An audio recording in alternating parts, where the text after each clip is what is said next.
मुरब्बी मसावातें। मुरब्बी मसावात की आम सूरत ax कुव्वत 2 जमा bx जमा c बराबर सिफर। x कुव्वत 2 का ज़रीब a, x का ज़रीब b, c मुस्तकिल है। मुतग़य्यर x है, a b c हकीकी आदाद है। x कुव्वत 2 का ज़रीब a गैर सिफर होना चाहिए और x मुतग़य्यर की सबसे बड़ी कुव्वत 2 होना चाहिए। कौन सी मसावात मुरब्बी मसावात है? आइए चंद मिसालों के ज़रिए समझते हैं। इस मसावात में एक मुतग़य्यर x है जिसकी सबसे बड़ी कुव्वत 2 है। ये मुरब्बी मसावात की आम सूरत ax कुव्वत 2 जमा bx जमा c बराबर सिफर की तरह लिखी हुई है।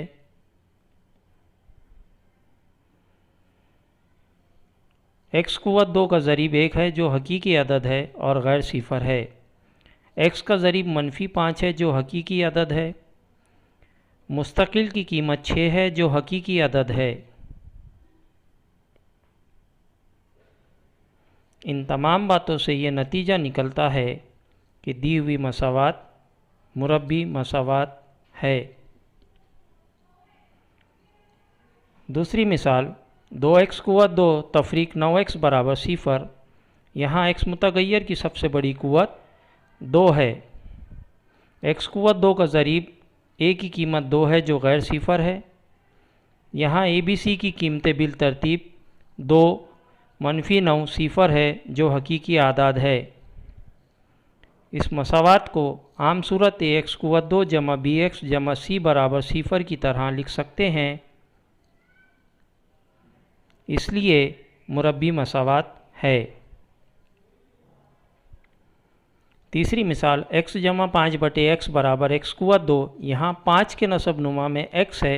मुरब्बी मसावात में मुतग़य्यर नसबनुमा में नहीं होता है, इसलिए इस मसावात को x से ज़रब करने पर 5 के साथ लिखा हुआ नसबनुमा वाला x ज़रब वाले x को खारिज कर देगा और इस तरह से x कुव्वत 2 जमा 5 बराबर x कुव्वत 3 ये मसावात मिलेगी। इसे तरतीब देने पर हमको x कुव्वत 3 तफरीक x कुव्वत 2 तफरीक 5 बराबर सिफर। यहाँ सबसे बड़ी कुव्वत मुतग़य्यर की 3 है, इसलिए मुरब्बी मसावात नहीं है। चौथी मिसाल x कुव्वत 2 जमा 3 जज़र x तफरीक 2 बराबर सिफर। यहाँ जज़री अलामत है। जज़री अलामत को कुव्वत नुमा में 1/2 लिखते हैं, इसलिए जज़र x बराबर x की कुव्वत 1/2 लिखा जाएगा और यहाँ कुव्वत में मुतग़य्यर के 1/2 कुव्वत आ जाएगी जो सही अदद नहीं है, इसलिए ये मुरब्बी मसावात नहीं है। मुरब्बी मसावात का हल। मुतग़य्यर की जिन कीमतों से मुरब्बी मसावात के दोनों बाजू मसावी होते हैं, मसावात मुतमईन होती हैं, या मुतग़य्यर की कीमत मसावात में रखने पर बराबर सिफर मिले, क्योंकि मुरब्बी मसावात के दाएं जानिब सिफर होता है।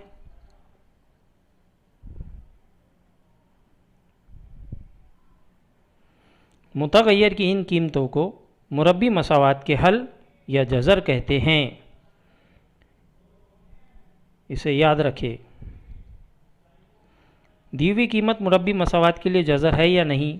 यहाँ दो कीमतें हैं, x बराबर 1 और x बराबर -1। इस मुरब्बी मसावात में हम पहले x बराबर 1 रखते हैं। बाएं जानिब x की जगह 1 रखने पर बाएं जानिब 3 ज़रब 1 का मुरब्बा तफरीक 2 ज़रब 1 तफरीक 1 और इस तरह से 1 का मुरब्बा 1 होता है।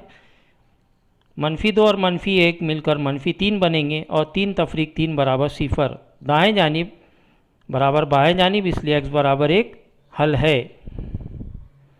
दूसरी कीमत x बराबर -1 के लिए मसावात में बाएं जानिब x बराबर -1 रखने पर 3 ज़रब -1 का मुरब्बा तफरीक 2 ज़रब -1 तफरीक 1 और हल करने पर हमें जवाब मिला 4, जो बराबर सिफर नहीं है, यानी बराबर दाएं जानिब नहीं है, इसलिए x बराबर -1 हल नहीं है। मुरब्बी मसावात का जज़र मालूम हो तब मसावात में नामालूम कीमत मालूम करना। यहाँ के की कीमत मालूम करना है, जबकि x बराबर 2 जज़र है। जब x बराबर 2 जज़र है यानी मसावात को ये कीमत मुतमईन करेंगी, इसलिए मसावात में x बराबर 2 रखने पर हमें मसावात मिलेगी के ज़रब 2 की कुव्वत 2 जमा 2 ज़रब 2 तफरीक 3 बराबर 0। और हल करने पर हमें जो मसावात में नामालूम कीमत के है उसकी कीमत -1/4 मिलेगी। मुरब्बी मसावात की तश्कील करना। आइए चंद मिसालों के ज़रिए समझते हैं। पहली मिसाल, 2 मुतवातिर मुस्बित सही आदाद का हासिल ज़रब 240 है। मुरब्बी मसावात बनाइए जिसके जज़र ये मुस्बित सही आदाद हो। यहाँ फ़र्ज़ करेंगे कि वो मुतवातिर मुस्बित सही आदाद x और x जमा 1 हैं।